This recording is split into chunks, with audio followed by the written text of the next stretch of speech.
denominasi gereja Katolik sebenarnya itu tidak ada dalam Alkitab. Sama. Nama denominasi Protestan tidak ada dalam Alkitab juga. Tetapi akar katanya diambil dari kata universal. Universal itu menyeluruh. Ya. Artinya, kitab tersebut harus diterima. Bahkan harus diakui. Dan juga digunakan. Secara umum dan secara luas dalam semua ibadah. Ibadah. Mayoritas jemaat Kristen mula-mula. Di berbagai kota, di berbagai negara, di berbagai daerah. Itu jadi ukuran. Apakah setiap kitab yang ditulis oleh para rasul perjanjian baru berasal dari Tuhan atau tidak? Artinya saudara, kita perjanjian baru dari Matius sampai dengan Wahyu memang teruji dan terbukti. Diterima, diakui, bahkan sudah digunakan oleh jemaat mula-mula atau orang Kristen mula-mula. Di zaman para rasul setelah Yesus pergi ke surga. Kitab-kitab yang mereka tulis Matius sampai dengan Wahyu itu sudah dipakai tiap minggu dalam ibadah, dalam khotbah, dalam pengajaran. Dan itu tidak hanya di satu desa atau satu gereja, enggak, tapi di semua gereja, di semua denominasi, di semua wilayah, negara, kota, di mana ada orang Kristen di situ. Kolose pasal 4 ayat 16 menegaskan, dan bila mana surat ini telah dibacakan di antara kamu, usahakanlah supaya dibacakan juga di jemaat Laodikia.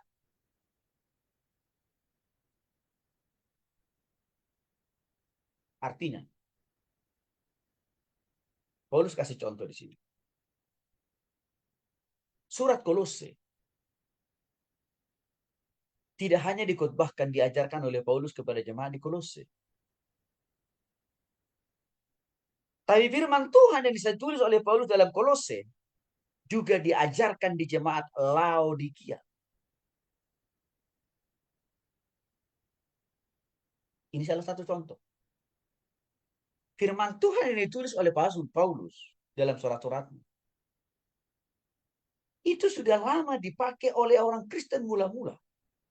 Bukan hanya di Kolose, bukan hanya di Korintus, bukan hanya di Galatia, bukan hanya di Filipi, bukan hanya di Efesus, tapi juga di kota-kota lain, salah satunya Laodikia. Menjadi wujud nyata bahwa firman Tuhan yang diterima oleh Paulus itu sungguh benar. Berasal dan bersumber dari Tuhan. Sama halnya. Matius, Markus, Lukas, Yohanes. 4 Injil. Juga diajarkan oleh Paulus kepada jemaat di Kolose, kepada jemaat di Korintus, jemaat di Galatia, Efesus, dan lain sebagainya. Nah, Paulus melihat 4 Injil itu juga adalah berasal dan bersumber dari itu. 1 Tesalonika 5 ayat 27. Demi Tuhan aku meminta dengan sangat kepadamu, supaya surat ini dibacakan kepada semua saudara. Artinya apa? Paulus menegaskan lebih jauh lagi kepada jemaat di Tesalonika. Firman Tuhan yang dia tulis harus disampaikan, dikhotbahkan, diajarkan kepada semua orang. Bahkan firman Tuhan dari 4 Injil Matius, Markus, Lukas, Yohanes sama. Paulus mau menegaskan harus disampaikan, diajarkan, dikhotbahkan kepada semua orang di negara manapun, di wilayah manapun, di daerah manapun, di tengah-tengah suku apapun, agama, bangsa apapun. Ini mau menegaskan sudah dari dulu sebenarnya kita perjanjian baru itu dikhotbahkan, diajarkan kepada banyak orang, kepada banyak suku, agama. Mari kita bandingkan sedikit dengan kitab-kitab ajaran sesat. Kitab Saksi Yehova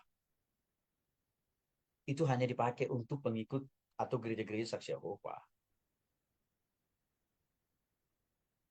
Sekalipun di negara lain, tapi di negara lain itu kan juga gerejanya gereja Saksi Yehova.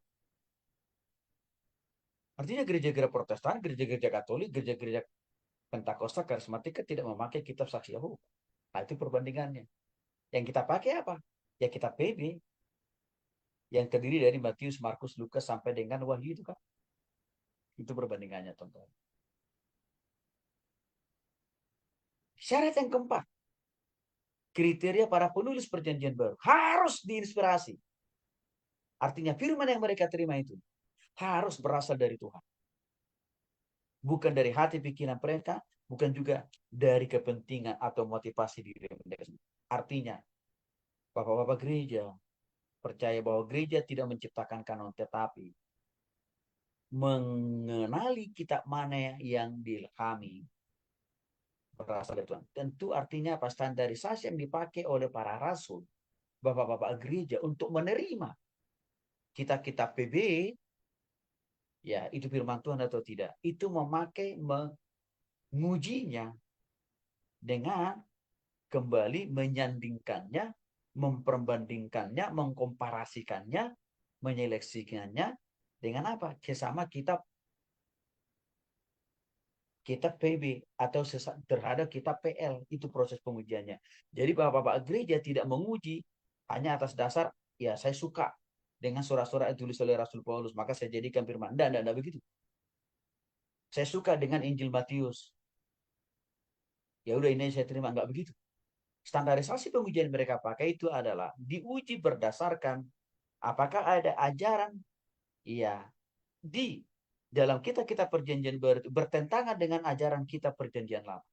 Atau adakah isi ajaran kitab perjanjian baru itu bertentangan dengan sesama isi ajaran kitab perjanjian baru. Jadi objektif juga bapak-bapak gereja atau para rasul dalam mengkanonisasi atau dalam menetapkan, dalam menerima kitab-kitab perjanjian lama atau kitab perjanjian baru itu sebagai firman Tuhan. Makanya hal itu ditegaskan di dalam 2 Timotius 3:16. Harus berasal dan bersumber dari Tuhan. Ya. Nah, itu saya kira hal penting yang harus kita pahami, karakteristik atau kriteria standarisasi, ya, syarat bagi para penulis kitab perjanjian baru. Yang artinya apa? Bukan sembarangan orang. Bukan. Bukan juga orang yang asal-asalan punya hobi menulis, enggak. Tapi standarnya, ukurannya sangat objektif. Nah, hal berikut yang perlu saudara pahami adalah beberapa daftar historis kanon perjanjian baru yang pernah ada. Ya, daftar historis kanon perjanjian baru yang pernah ada pada zamannya. Di dalam daftar kanon perjanjian baru ini pasti ada yang berbeda nanti. Ya. Tapi perbedaan itu perlu saya ungkapkan, saya sampaikan, saya bongkar kepada saudara. Supaya kita tahu bahwa di dalam pengkanonan perjanjian baru itu ada juga tantangannya, ada juga persoalannya, ada juga pergumulannya. Tapi intinya nanti kita akan tahu dari semua daftar historis kanon penetapan kitab perjanjian baru itu firman Tuhan, itu ada dinamikanya, ada pergumulannya itu Bapak Ibu. Ya, baik yang dari